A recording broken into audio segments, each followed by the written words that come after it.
Good evening. I'm Jenny Brush, Executive Director of the County Arts Commission. Before they sneak away, I just want to recognize the Santa Barbara Strings Honors Quartet and thank them all so much for adding so much to this evening's entertainment. I think they have to go back to other activities, but please give them a round of applause.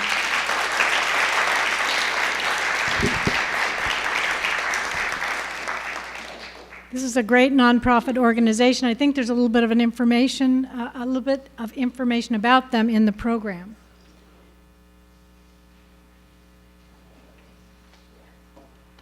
I want to take time to just take care of some housekeeping things before we get into some other things. If you need to use the restrooms, the women's room is right around the corner before you get to the elevator. The men's on the opposite side. So just if you need those facilities, please, by all means, take advantage of them. Later, we'll have a reception, and if you go out this door and walk into it's the Board of Supervisors conference room, you can't miss it in the double doors there. I just wanted to tell you this is a program that the County Arts Commission does in conjunction with the California Arts Council. And I want to make a pitch for, you've probably seen them on the road, the California, the palm tree license plates. The program, the money that we get, like programs like Poetry Out Loud, are funded from the sale of these arts license plates. There's so many programs for more arts in the schools. If you're a big fan of supporting the arts and arts education, buy a plate. We have these available in the back if you're interested, but it's really, really quite fabulous. And I believe Santa Barbara County is among one of the top counties for the purchase of these plates. I see quite a few of them. You can imagine they're not a big seller in Redwood country. Anyway, the other thing I wanted to mention is a recent study that we did, and there's a lot of discussion about the arts as being frills or being not core subject or not necessary. And we recently completed an arts and economic impact study for Santa Barbara County to dissuade people from thinking that way. And I think it's important for people to know that as a result of this study by Americans for the Arts, nonprofit arts and culture are a $124 million industry in Santa Barbara County. Arts and nonprofits support 3,587 full-time job equivalents and generates $11.7 million in local and state government revenue. And just keep in mind, these are nonprofits. Your money stays here. It pays people that work here. They're buying paints for set design, musical instruments, lessons and everything. So that's my pitch on why the arts matter. For not just the enrichment that we get, but it really is an economic driver. At this point, I want to turn the program over to our MC this evening, and you may remember Paul Willis. He's a professor at Westmont, and he is winding up, unfortunately, his last year as our City Poet Laureate for the City of Santa Barbara. Paul, you've done a remarkable job, and each year we are so grateful for the support of the Poet Laureates in terms of just energizing the community and really focusing on April as Poetry Month. And in the past, just please keep in mind that some of the poets, some of the students participating in the past for Poetry Out Loud often become involved in some of those activities. So I'd encourage you to keep informed about that. So without further ado, you have the list of students in your program. We're going to go in that order. And we have, I'm going to let you introduce the judges. So without further ado, Paul J. Willis, your MC for this evening.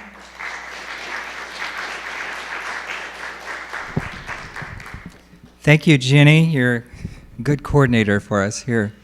We have 4 judges sitting up here at the front as Carol DeCanio, and Carol is our accuracy judge.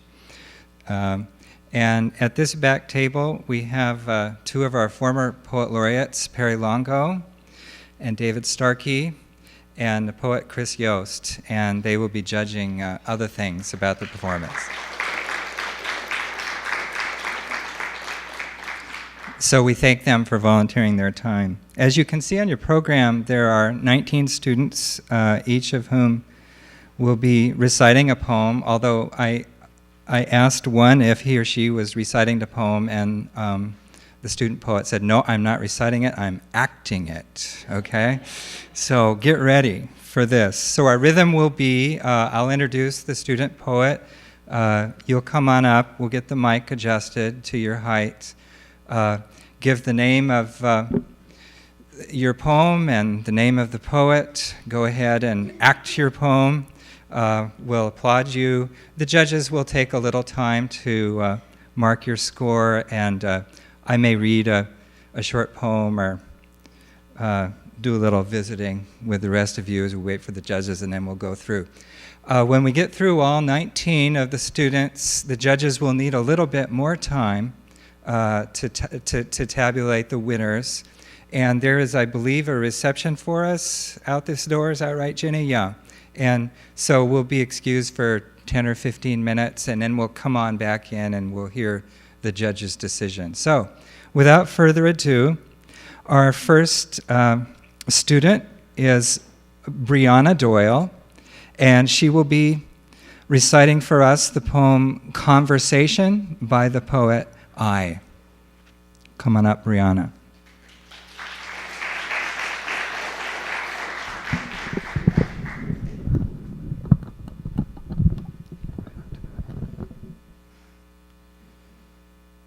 Conversation by I. We smile at each other, and I lean back against the wicker couch. How does it feel to be dead? I say.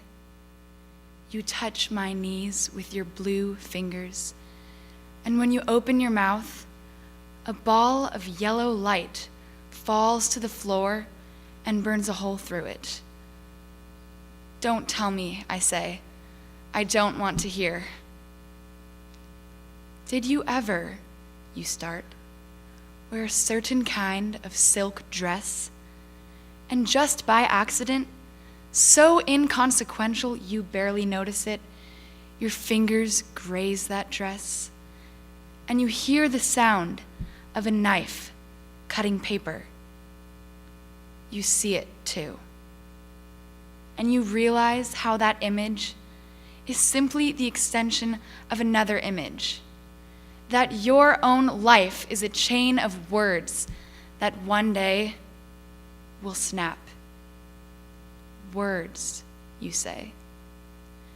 Young girls in a circle, holding hands and beginning to rise heavenward in their confirmation dresses like white helium balloons. The wreaths of flowers on their heads spinning.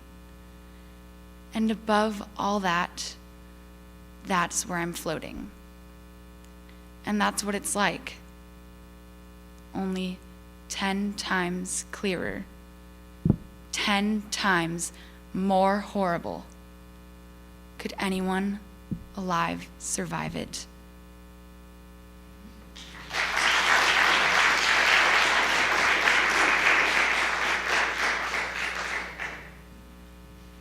Thank you, Brianna. Brianna is from Dos Pueblos High School, I should have said. While the judges are judging, I thought I'd read you a short poem by our first poet laureate of Santa Barbara, Barry Spax. It is very seriously titled A Line from Mary McLean, from her book, I, Mary McLean, and the line is, I love my shoes. I love mine too, Mary, yet, but for you, would I think to say so?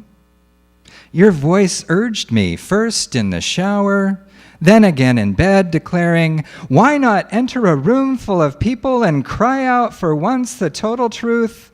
Delighted to see you. I love my shoes. That's Barry Spax.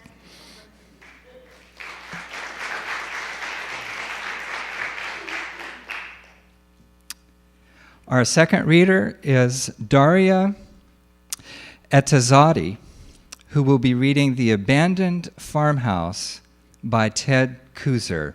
And Daria is from Laguna Blanca School. Daria.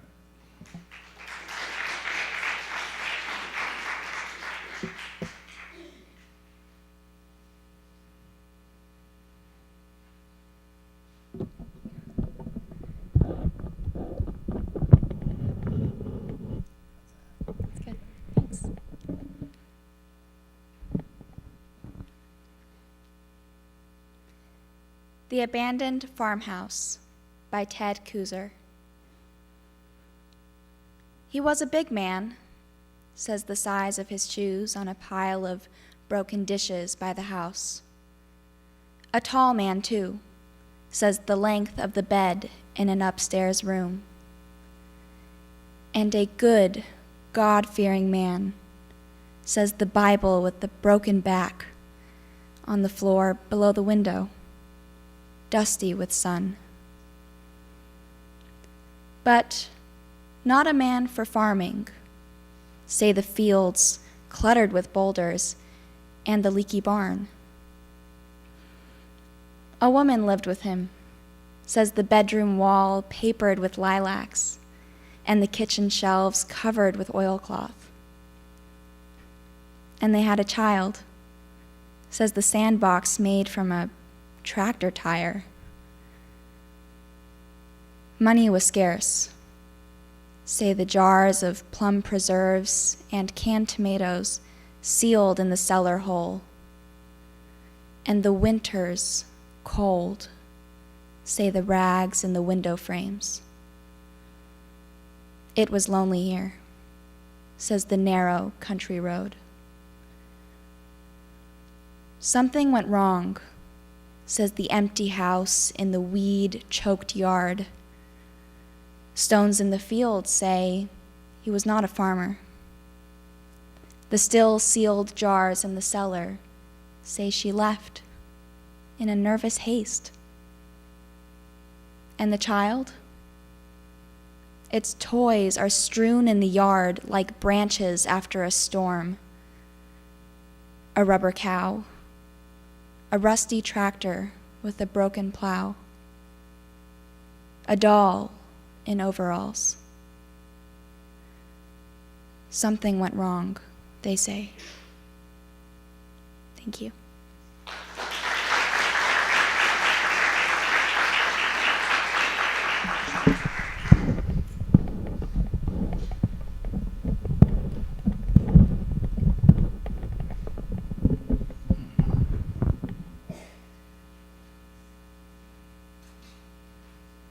Thank you, Daria. That poem was by Ted Kooser. Would anyone guess from that poem what state Ted Kooser is from? Anybody know? In Minnesota, you're close. It's in the Midwest. Oklahoma, kind of in between. Nebraska. And Ted Kooser is our only poet laureate to date from the Midwest. He was our American Poet Laureate for a couple of years. So, our third reader is Lisbeth Cisneros from Pioneer Valley High School, and she will be reciting The Caller by George Herbert. Lisbeth.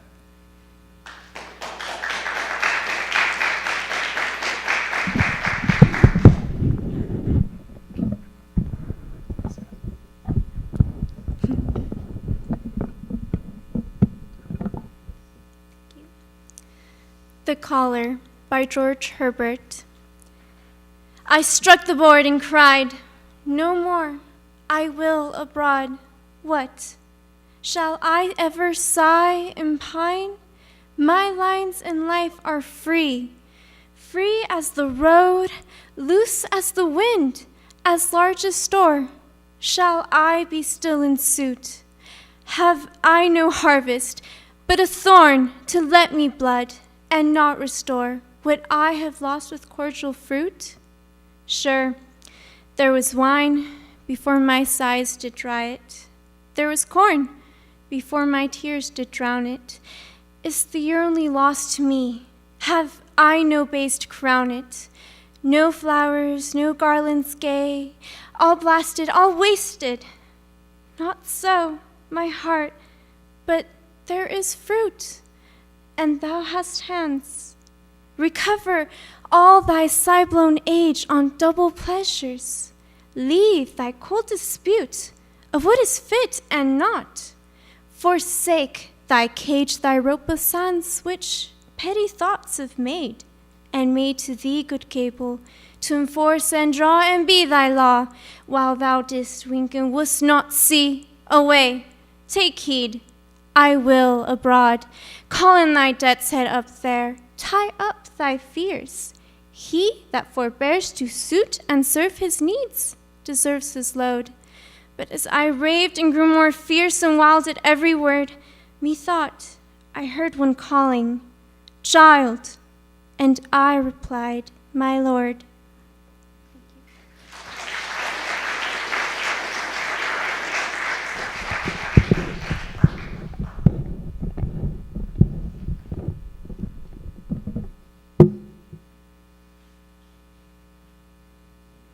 Thank you, Lizvet. What made you choose that poem, actually? You like Old English. How old is that?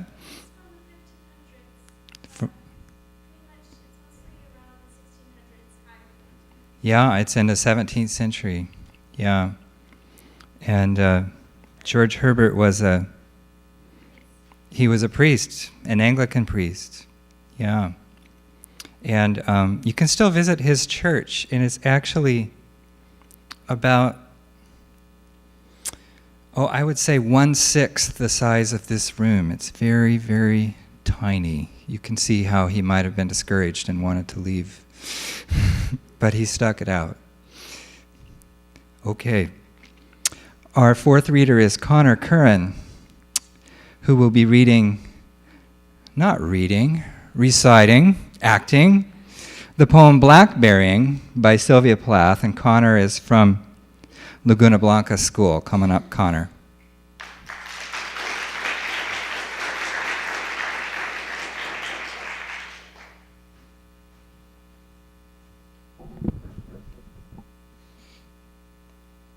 Blackberrying by Sylvia Plath.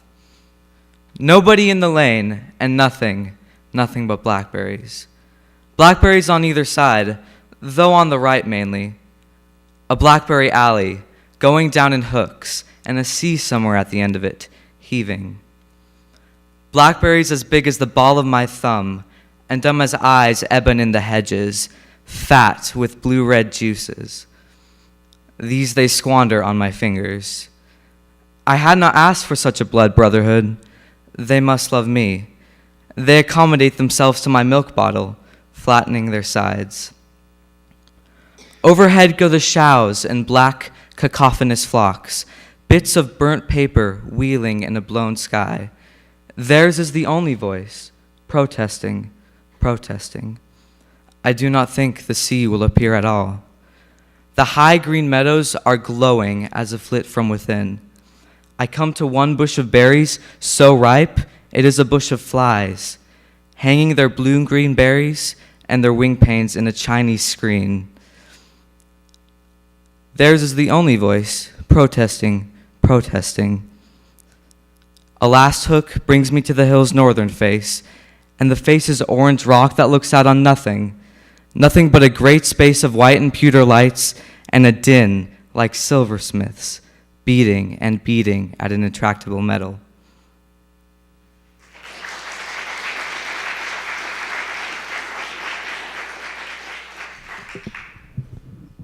Thank you, Connor. Do you like blackberries? They're all right?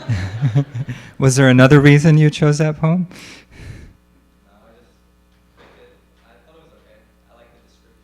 Oh, I think you made it more than okay. All these poems have been more than okay. Yeah. Yeah. Is Sylvia Plath a favorite poet for some people in the room? I'm wondering. Yeah. Probably best known for her memoir, The Bell Jar, right? That's still read. We're ready. Our fifth performer is Anastasia Antonova, who will be reciting Monet Refuses the Operation by Liesl Mueller. And Anastasia is from Laguna Blanca School. Come on up.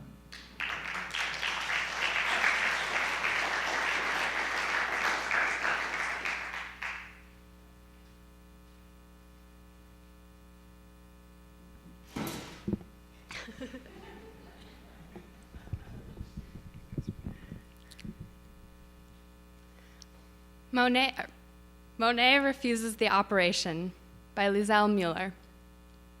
Doctor, you say there are no halos around the streetlights in Paris, and what I see is an aberration caused by old age, an affliction.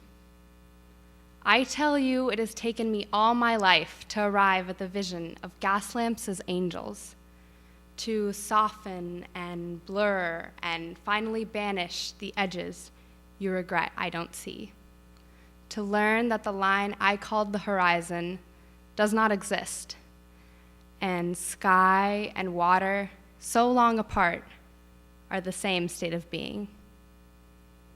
54 years before I could see, Rouen Cathedral is built of parallel shafts of sun. And now you want to restore my youthful airs, fixed notions of top and bottom, the illusion of three-dimensional space, wisteria separate from the bridge it covers. What can I say to convince you the Houses of Parliament dissolve night after night to become the fluid dream of the themes? I will not return to a universe of objects that don't know each other, as if islands are not the lost children of one great continent. The world is flux, and light becomes what it touches, becomes water.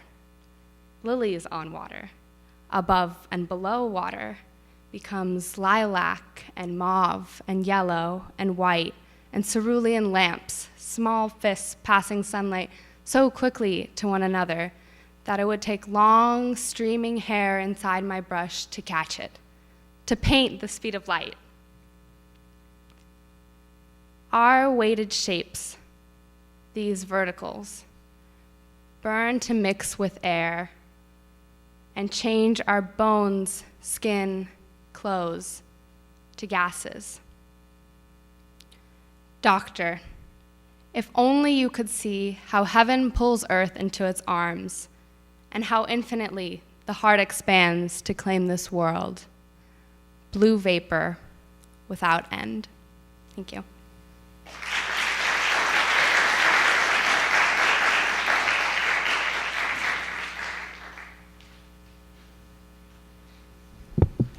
Thank you, Anastasia. Do you have a particular connection with Monet? Did that draw you to the poem? He's your favorite painter. Oh, that's wonderful. Yeah. Do you know anything about Liselle Mueller, the poet? French? I don't myself. Maybe we can... sounds German. Yeah. Sounds German. But he likes French painters as well.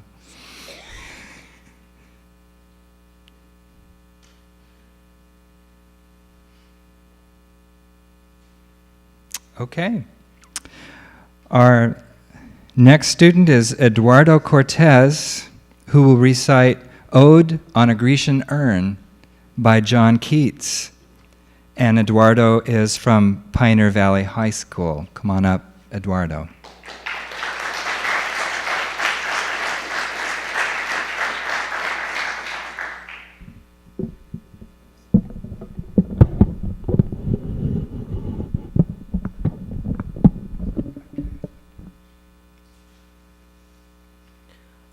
Ode on a Grecian Urn by John Keats.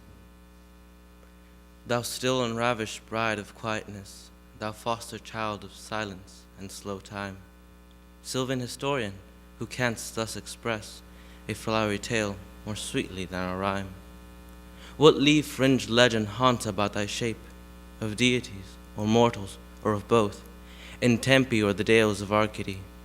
What men or gods are these? What maidens loath? What mad pursuit? What struggle to escape? What pipes and timbrels? What wild ecstasy? Heard melodies are sweet, but those unheard are sweeter. Therefore, these soft pipes play on, not to the sensual ear, but more endeared, pipe to the spirit ditties of no tone. Fair youth, beneath the trees, thou canst not leave thy song, nor ever can those trees be bare.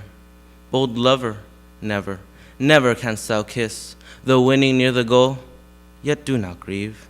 She cannot fade, though thou hast not thy bliss, forever wilt thou love, and she be fair. Ah, happy, happy boughs that cannot shed your leaves, nor ever bid the spring adieu, and happy melodist, unwearied, forever piping songs, forever new. More happy love, more happy, happy love, forever warm and still to be enjoyed, forever panting and forever young. All breathing human passion far above, that leaves a heart high sorrowful and cloyed, a burning forehead and a parching tongue. Who are these coming to the sacrifice? To what green altar, O mysterious priest, leadest thou that heifer lone and disguised, and all her silken flanks with garlands dressed? What little town, by river or seashore, or mountain built with peaceful citadel, is emptied of this folk this pious morn? And little town, thy streets forevermore will silent be, and not a soul to tell why thou art desolate can e'er return. O Attic shape, fair attitude, with breed of marble men and maidens overwrought, with forest branches and the trodden weed, thou silent form dost tease us out of thought, as doth eternity, cold pastoral. When old age shall this generation waste, thou shalt remain, in midst of other woe than ours, a friend to man, to whom thou sayest, beauty is truth, truth beauty, that is all you know on earth, and all you need to know.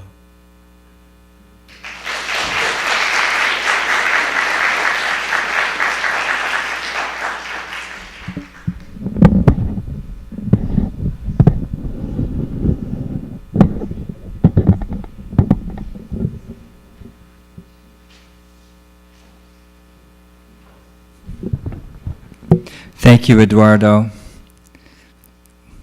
I guess we have 5 seconds to consider whether beauty is truth and truth is beauty, and if that's all we need to know.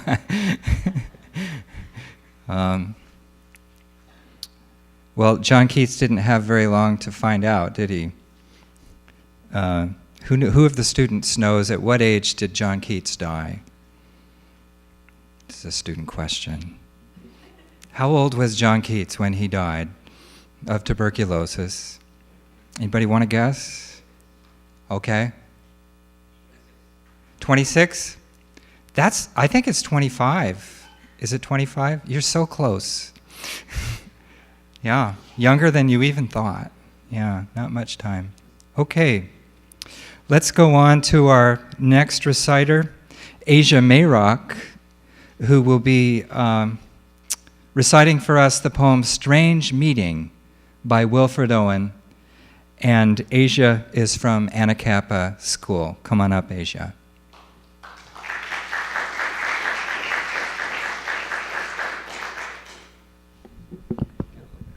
Okay.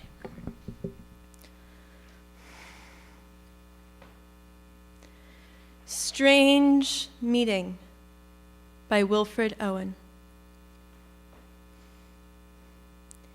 It seemed that out of the battle I escaped down some profound, dull tunnel, long since scooped, through granites which titanic wars had groined. Yet also their encumbered sleepers groaned, too fast in thought or death to be bestirred. Then, as I probed them, one sprang up and stared with piteous recognition and fixed eyes, lifting distressful hands as if to bless. And by his smile, I knew that sullen hall. By his dead smile, I knew we stood in hell. With 1,000 fears that vision's face was grained, yet no blood reached there from the upper ground, and no guns thumped, though down the flues made moan. Strange friend, I said, here is no cause to mourn. None, said the other, save the undone years, the hopelessness. Whatever hope is yours was my life also. I went hunting wild after the wildest beauty in the world, which lies not calm in eyes or braided hair, but mocks the steady running of the hour. And if it grieves, grieves richlier than here. For by my glee might many men have laughed, and of my weeping something has been left, which must die now. I mean the truth untold, the pity of war, the pity war distilled. Now men will go content with what we spoiled, or discontent, boil bloody and be spilled. They will be swift with the swiftness of the tigress. None will break ranks, though nations trek from progress. Courage was mine, and I had mystery. Wisdom was mine, and I had mastery. To miss the march of this retreating world into vain citadels that are not walls, and then when much blood has clogged their chariot wheels, I would go up and wash them from sweet wells. Even with truths that lie too deep for taint, I would have poured my spirit without stint, but not through wounds, not on the cess of war. Foreheads of men have bled where no wounds were. I am the enemy you killed, my friend. I knew you in this dark, for so you frowned yesterday through me as you jabbed and killed. I parried, but my hands were loath and cold. Let us sleep now. Thank you.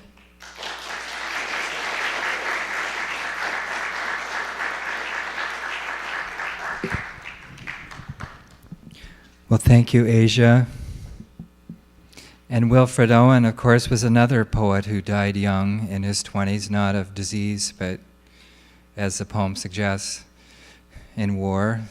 Which war? That's a student question here. Which war did Wilfred? Yes, Connor. World War I, yeah. And he died leading a charge 1 week before the war was over. Yeah, 1 week. He said, "My subject is war and the pity of war." And that even made it into the poem, didn't it, Asia? Yeah.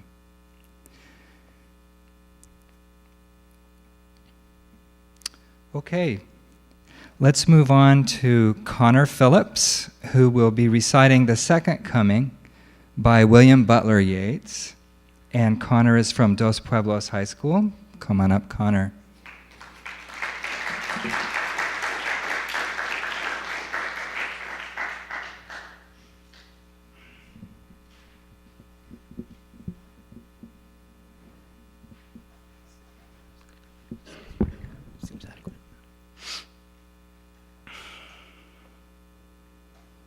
The Second Coming by William Butler Yeats.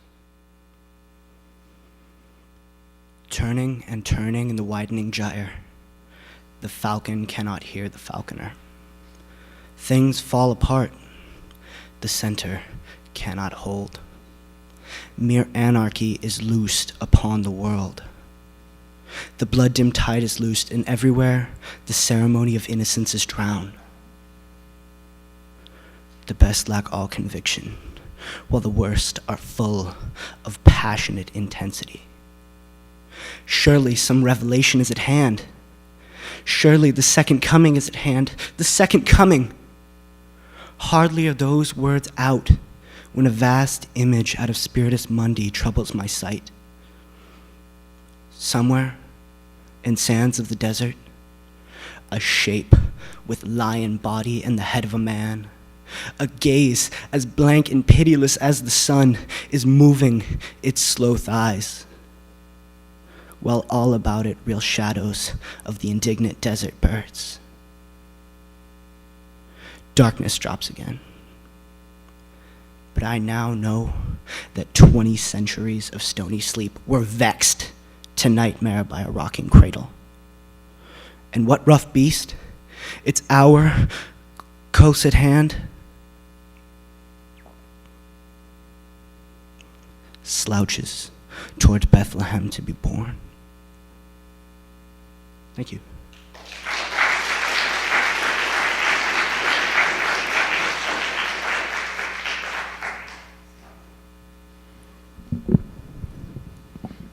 Thank you, Connor.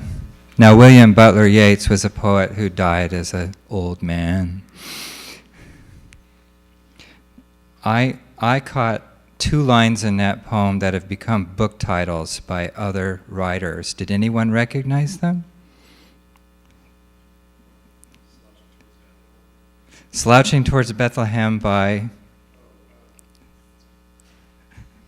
This is turning into Jeopardy here. I believe it's Joan Didion, the California essayist. And then there was a line earlier in the poem that became the title. Oh, Connor again. The Center Cannot Hold, is that a title?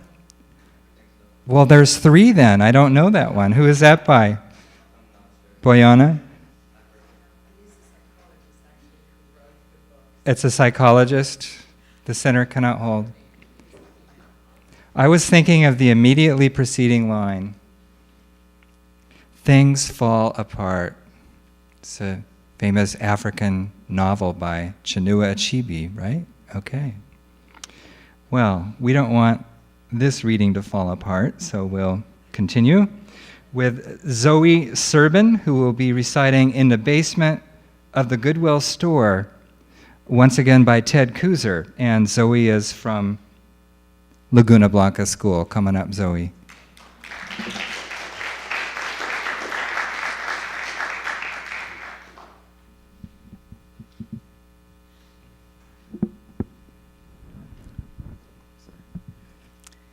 In the Basement of the Goodwill Store by Ted Kuzer.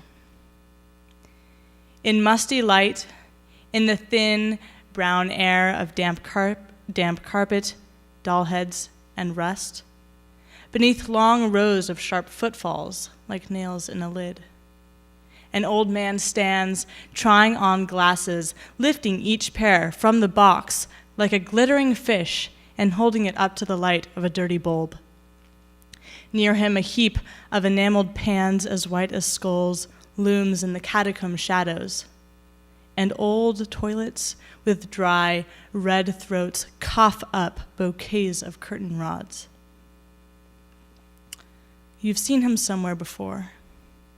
He's wearing the green leisure suit you threw out with the garbage, and the Christmas tie you hated, and the ventilated wing-tip shoes you found in your father's closet and wore as a joke, and the glasses which finally fit him, through which he looks to see you looking back, 2 mirrors which flash and glance, are those through which one day you too will look down over the years when you have grown old and thin and no longer particular, and the things you once thought you were rid of forever have taken you back in their arms. Thank you.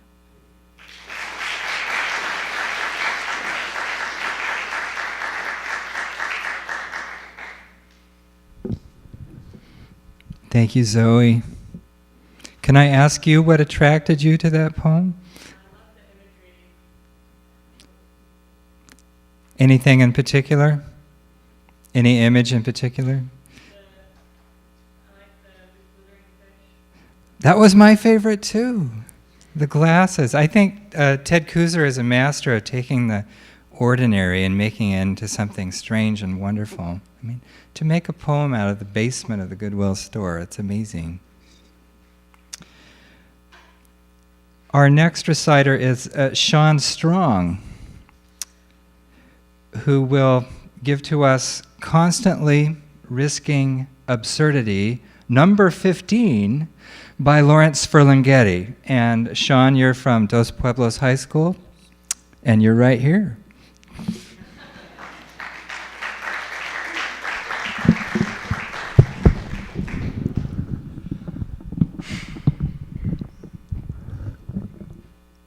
Constantly Risking Absurdity, number 15, by Lawrence Ferlinghetti.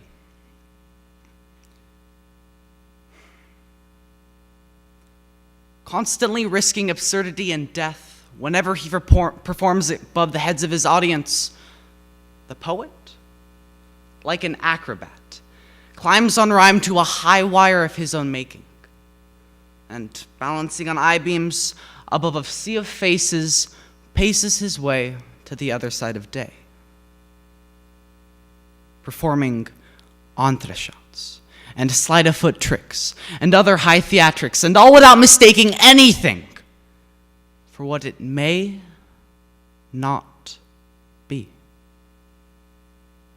For he's the super realist who must perforce perceive taught truth before the taking of each stance or step in his supposed advance towards that still higher perch where beauty stands and waits with gravity to start her death-defying leap. And he, a little Charlie Chaplin man, who may or may not catch her fair eternal form, spread-eagled in the empty air of existence. Thank you.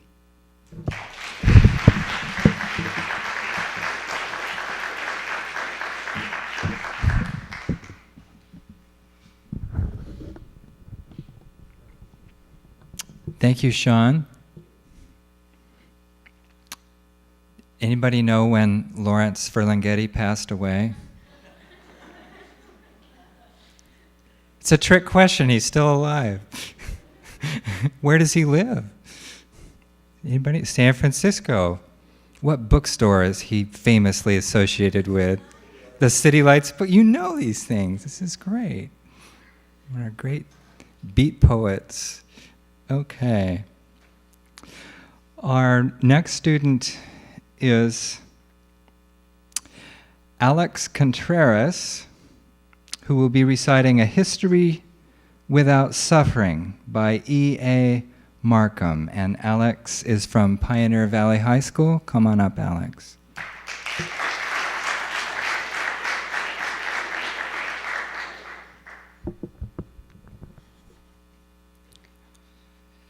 A History Without Suffering by E.A. Markham. In this poem, there is no suffering. It spans hundreds of years and records, no deaths, connecting when it can, those moments where people are healthy and happy, content to be alive. A chapter, maybe a volume, shorn of violence, consists of an adult reading aimlessly. This line is the length of a full life smuggled in while no one was plotting against a neighbor, except in jest. Then, after a gap, comes Nellie. She is in a drought-fisted field with the hoe. This is her 12th year on the land, and today, her back doesn't hurt. Catechisms of self-pity and of murder have declared a day's truce in the civil war within her. So today, we can bring Nellie, content with herself, with the world, into our history for a day. In the next generation, we find a suitable subject camping near the border of a divided country. For a while, no one knows how near. For these few lines, she is ours.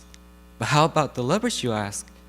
The freshly washed body close to yours, sounds, smells, tastes, anticipation of the young, the edited memory of the rest of us?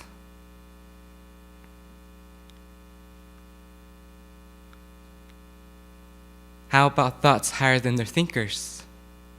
Yes. Yes. Give them a half a line and a massive footnotes. They have their own privileged history, like inherited income besides our husbandry. We bring our history up to date in a city like London. Someone's just paid the mortgage, is free of guilt, and not dying of cancer. And, going past the newsstand, doesn't see a headline advertising torture.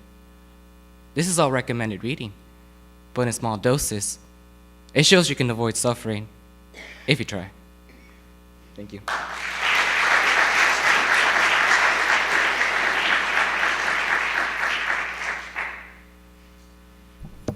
Thank you, Alex. While we're waiting for the judges, I will embarrass one of them, Perry Longo, by reading one of her poems. And Perry was our second poet laureate in Santa Barbara. This poem by Perry is called Chinese Elm. When I was young, I fell in love with hands of maple leaves, rust and mustard, reaching out to catch the summer's death, their fingertips crisp on skin that longed for any touch. I loved the sounds of leaves as they skimmed across the walk, small poems having their say before snow. Today, I sit beneath the Chinese elm, its slivers of leaves ticking my arm before landing on the patio with a click, longing not for any touch, only his, the one whose fingers rested on the top of my hand between this life and that. That's The Chinese Elm by Perry Longo.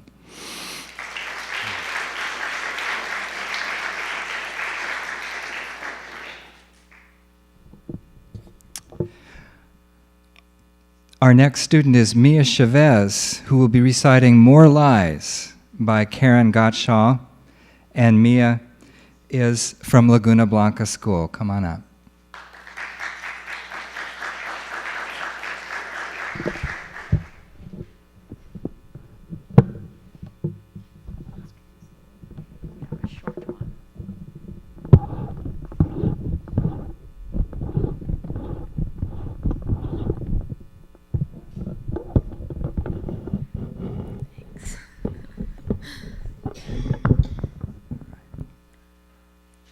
More Lies by Karen Gottschall.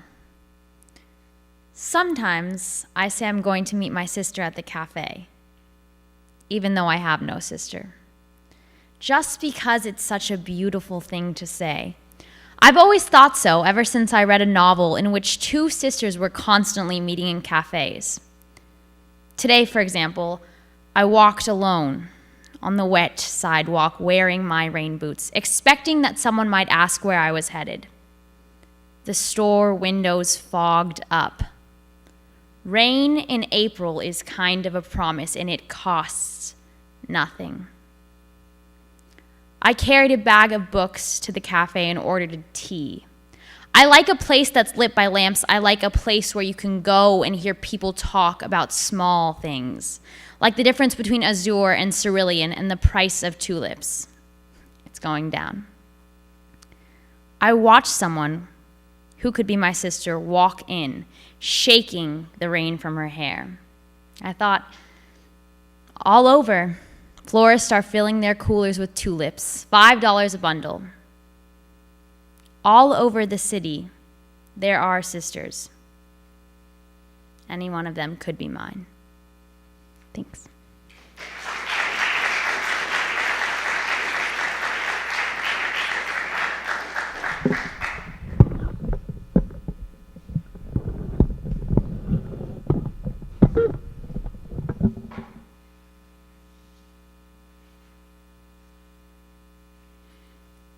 Thank you, Mia.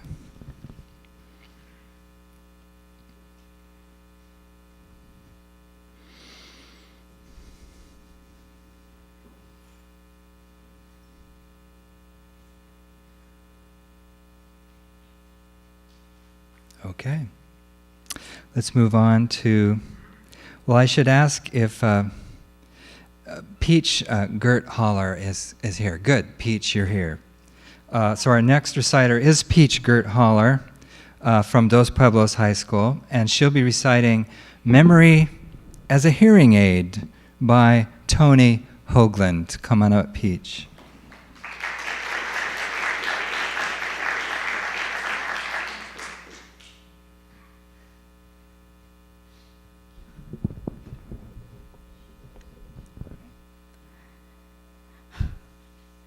Memory as a Hearing Aid by Tony Hoagland.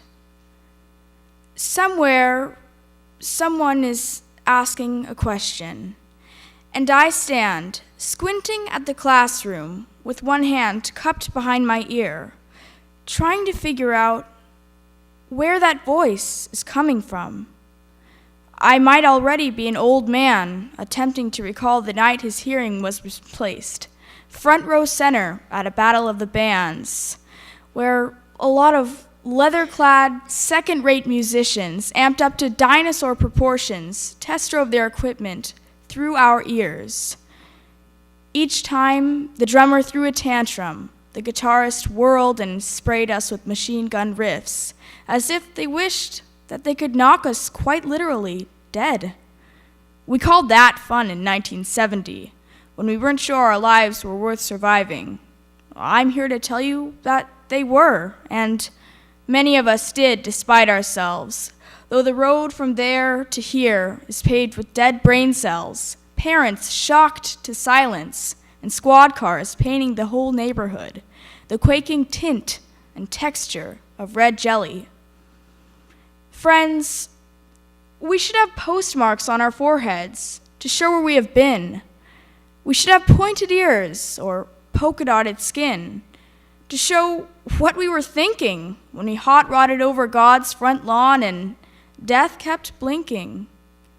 But here I stand, an average-looking man, staring at a room where someone blonde in braids with a beautiful belief in answers is still asking questions. Through the silence in my dead ear, I can almost hear the future whisper to the past. It says that this is not a test, and everybody passes. Thank you.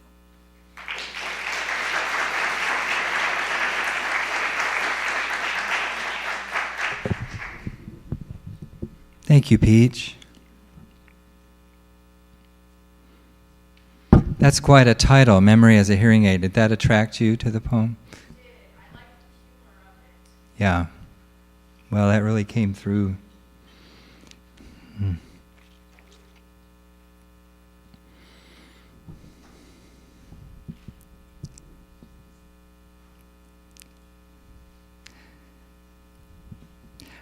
Our next student is Logan George, who will be reciting The Tables Turned by William Wordsworth.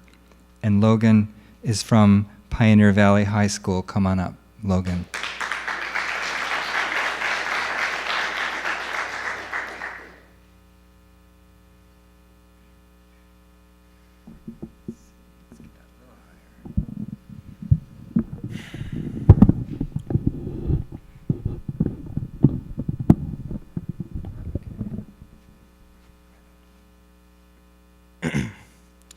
The Tables Turned by William Wordsworth.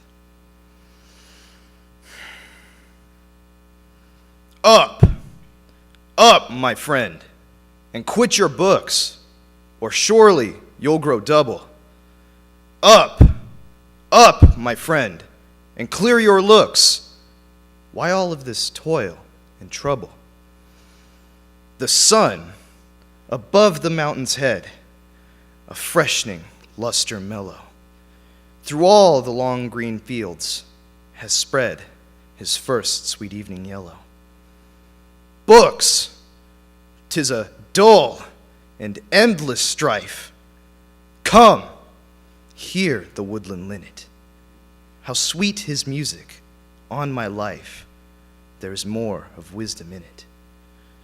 And hark, how blithe the throstle sings. He too is no mean preacher. Come forth into the light of things. Let nature be your teacher.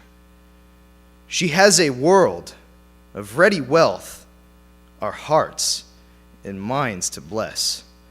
Spontaneous wisdom, breathed by truth, truth, breathed by cheerfulness. One impulse from a vernal wood may teach you more of man, of moral evil and of good than all the sages can. Sweet, is the lore which nature brings. Our meddling intellect misshapes the beauteous forms of things we murder to dissect. Enough of science and of art. Close up those barren leaves. Come forth and bring with you a heart that watches and receives. Thank you.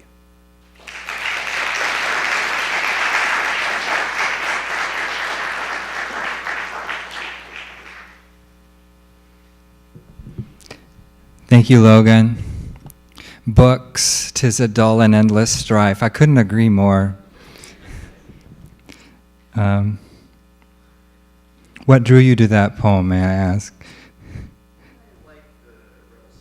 The rebel spirit, yeah. You recite that to your teacher when he or she makes an assignment?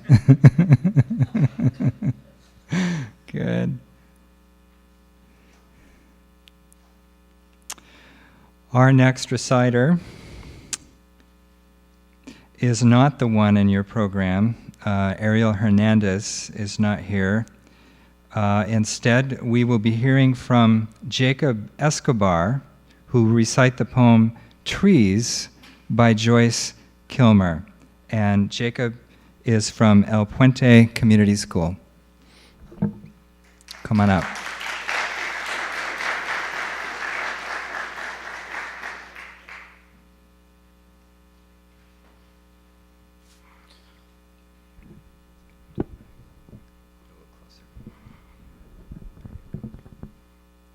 Trees by Joyce Kilmer.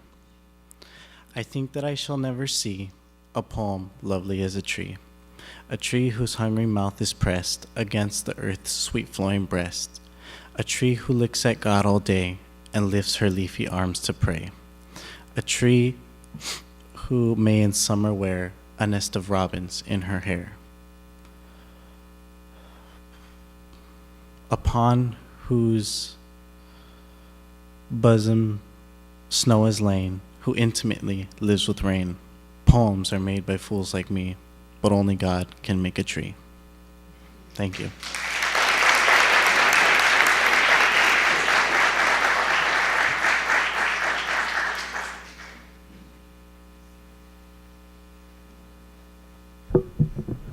Thank you, Jacob. Do you like trees? Yes, very much. That's great. Well, I thought I'd embarrass one more of our judges, David Starkey, who was our third poet laureate, and read a poem of his called A Few Things You Should Know About the Finns. These are the Finns as in Finland. Their preferred seasons are summer, the moon fat, low, and brief in the sky, and autumn, just before winter arrives, when the leaves haven't fallen and the cattle still roam freely. Winter, the great constant, is not a favorite. It is a fact. If a tree is in their way, they hack it down. They believe the sea is always slate gray and that there is a stoicism, a kind of morality in stone. Alone in each other's company, they often find themselves silent, although there is much that they would say if the words didn't fall just out of reach and evaporate like snowflakes shaken from a coat onto a cast iron stove. That's a few things you should know about the Finns by our judge, David Starkey.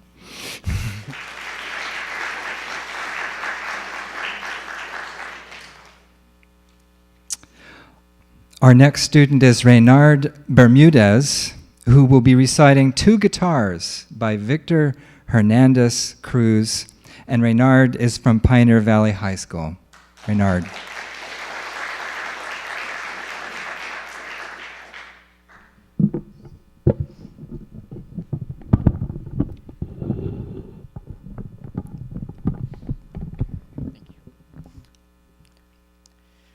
Two Guitars by Victor Hernandez Cruz.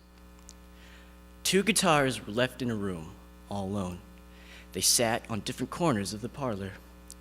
In this solitude, they They started talking to each other. My strings are tight and full of tears.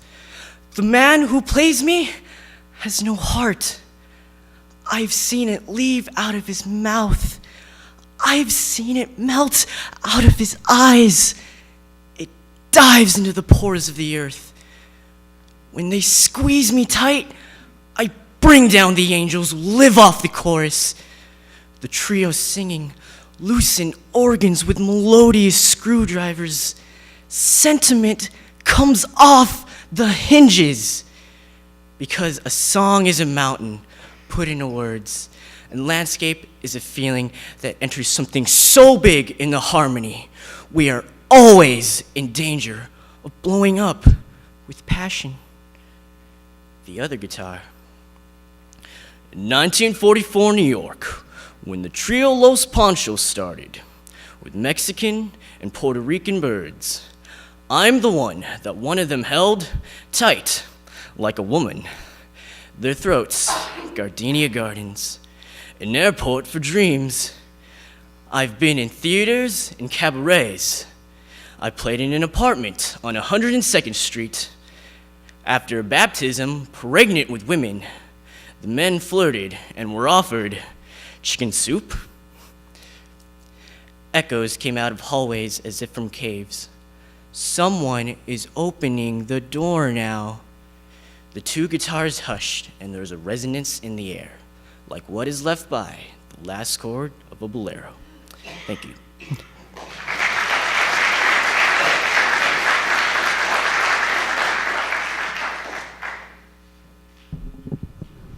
Thank you, Reynard. Do you play the guitar yourself? You do. How many guitars do you have? 3? Well, that's a poem you could write. 3 guitars. That's great.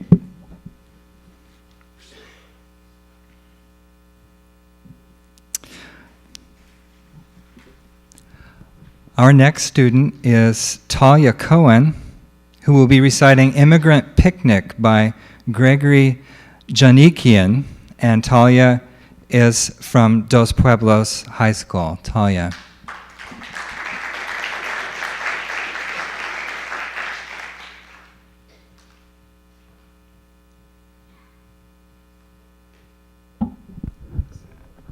Pretty good.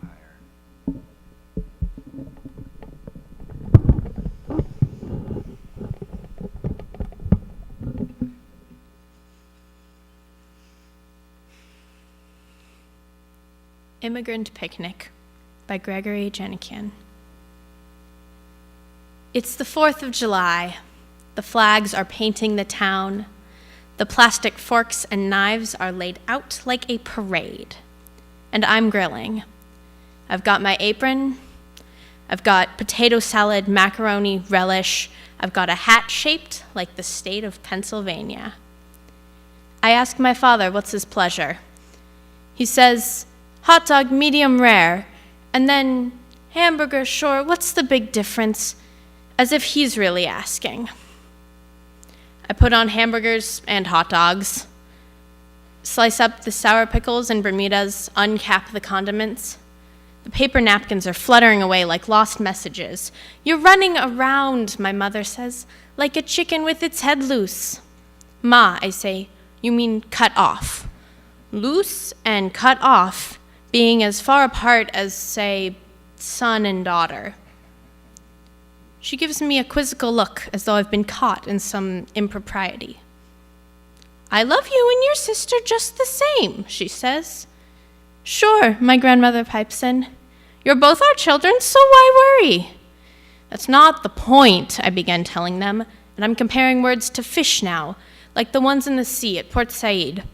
Or like birds among the date palms by the Nile, unrepentantly elusive, wild. Sonia, my father says to my mother, what the hell is he talking about? He's on a ball, my mother says. That's roll, I say, throwing up my hands, as in hot dog, hamburger, dinner roll. And what about roll out the barrels, my mother asks, and my father claps his hands. Why, sure, he says. Let's have some fun. And he launches into a polka, twirling my mother around and around like the happiest top. And my uncle is shaking his head, saying, "You could grow nuts listening to us." And I'm thinking of pistachios in the Sinai, burgeoning without end.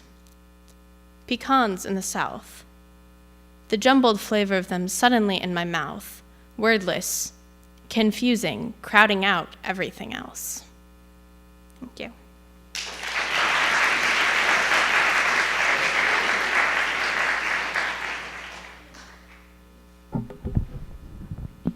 Thank you, Talia. I think you made us all hungry, really.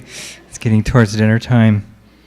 Immigrant picnic. Well, that brings us to our two-poem warning. And we don't have Beyonce here to entertain us, but I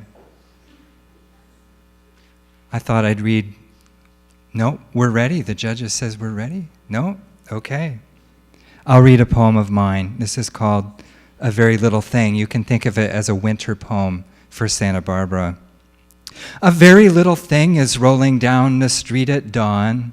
Some little yellow thing, a lemon, rolling down the center of the street from the little grove just up the hill. Has the cold of the morning snapped its hold upon the tree? Or did someone toss it carelessly to see it mind its little business, bundling down the little street? Will it fall in the little creek at the bottom and ride the current to the sea? Will it float there, a lemon buoy, a yellow bobber, a little sour island on the salt rim of the little world? So now you're thirsty too. Okay.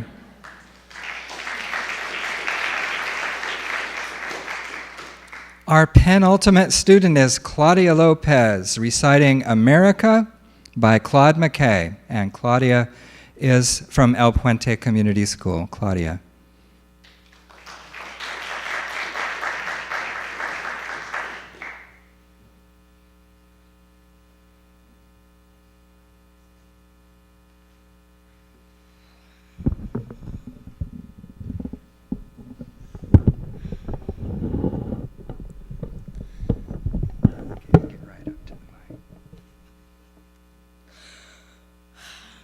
America by Claude McKay. Although she feeds me bread of bitterness and sinks into my throat her tiger's tooth, stealing my breath of life, I will confess, I love this cultured hell that tests my youth. Her vigor flows like tides into my blood, and giving me strength erect against her hate. Her bigness sweeps my being like a flood, yet as a rebel fronts a king and state, I stand within her walls with not a shred of terror, malice, not a word of jeer. Darkly I gaze into the days ahead and see her might and granite wonders there. Beneath the touch of time's inuring hand, like priceless treasure seeking in the sand. Thank you.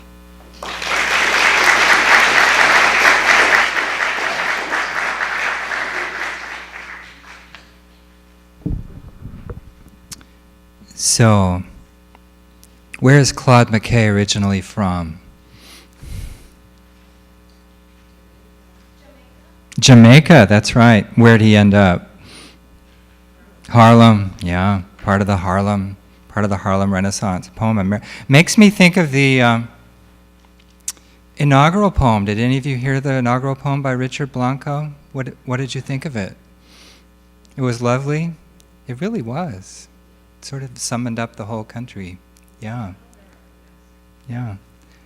Okay, I think we're ready for our last student. Cambria Metzinger be reciting The Great Blue Heron by Carolyn Kaiser, and Cambria is from Dos Pueblos High School.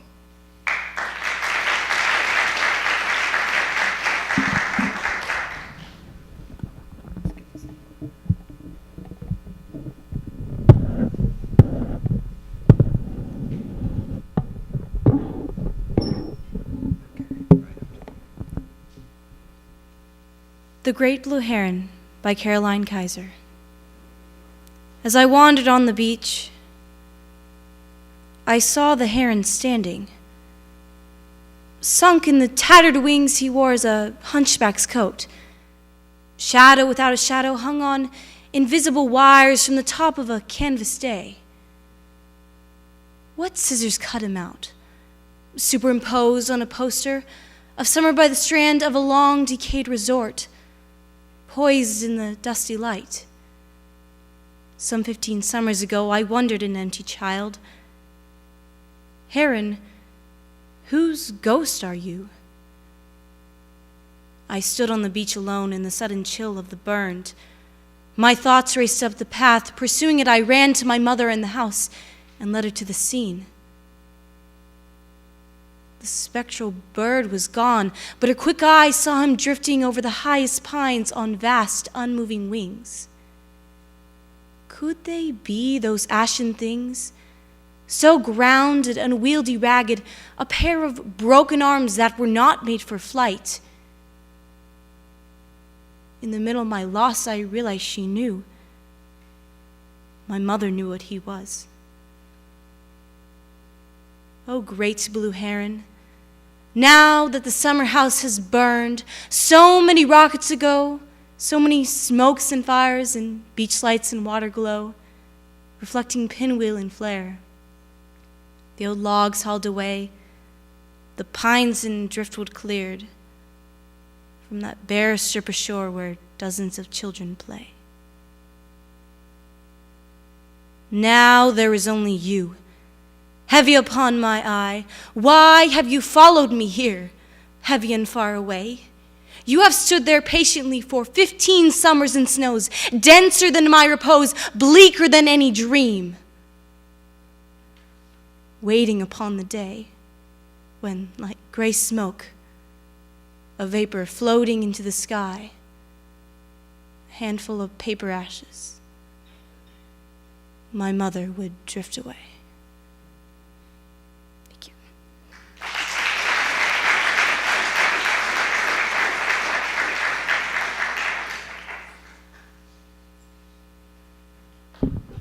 Thank you, Cambria. At this point, we're going to give the judges some time to deliberate, and I invite you all through that door right there to a short, very short reception, and then we'll usher you back in here for the results.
First of all, thank you so much. What a remarkable evening of the spoken word. Just really, really great performances, acting, recitations. I'm very glad I was not a judge. And actually one of the judges, and several of them said to me, very, very challenging this year, remarkable performances by each and every one of you. So I thank you so much. I wanted to take this opportunity because this is yet another thing that these teachers have taken on, and I'd just like to have them, all of the teachers that are here, please stand up and so we can recognize you for your support.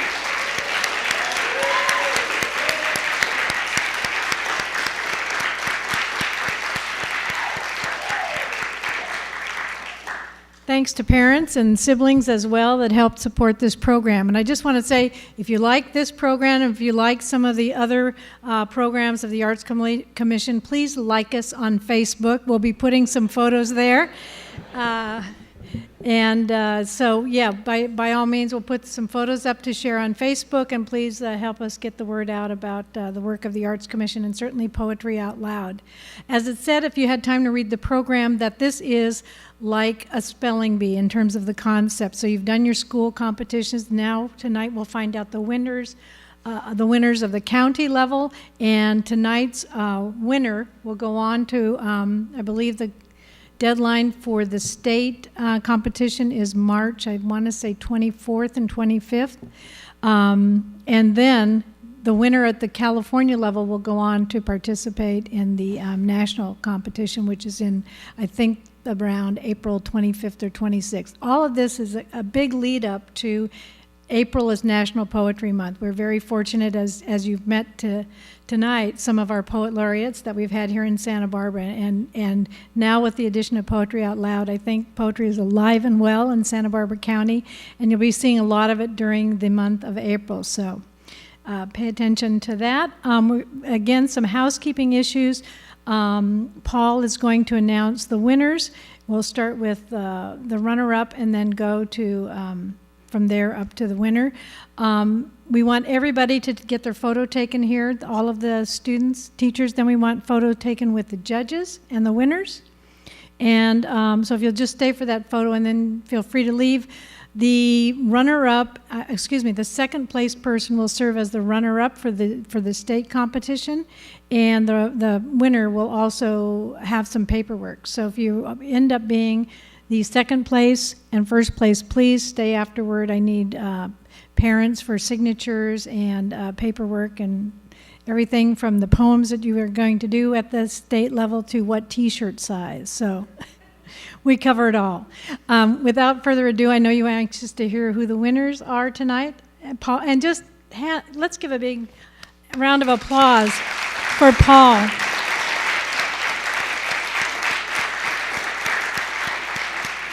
It was like a poetry class, and what's the show? Jeopardy, all wrapped up into one. Well, I think that I shall never see a poem as lovely as an MC, I guess. That's terrible.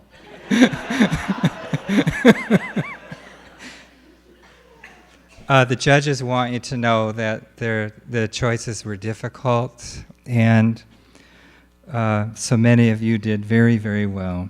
But choose they had to, and I'll begin with our third place winner, who is Cambria Metzinger, who read The Great Blue Heron.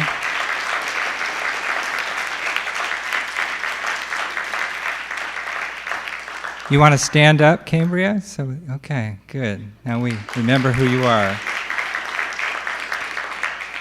Our second place winner is Reynard Bermudez.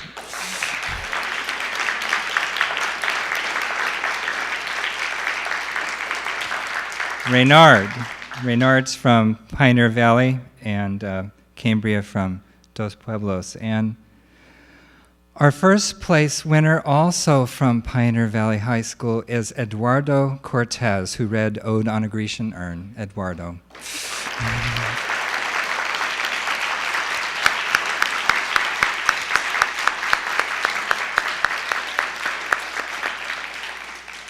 Thank you, one and all, and please, students, stay for the photo, and the winners stay for filling out your tax forms, okay?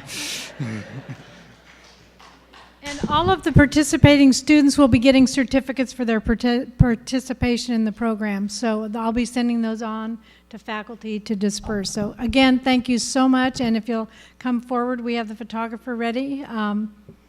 We'll take the group shot first, and then we'll take the winners towards the end. Thank you so much.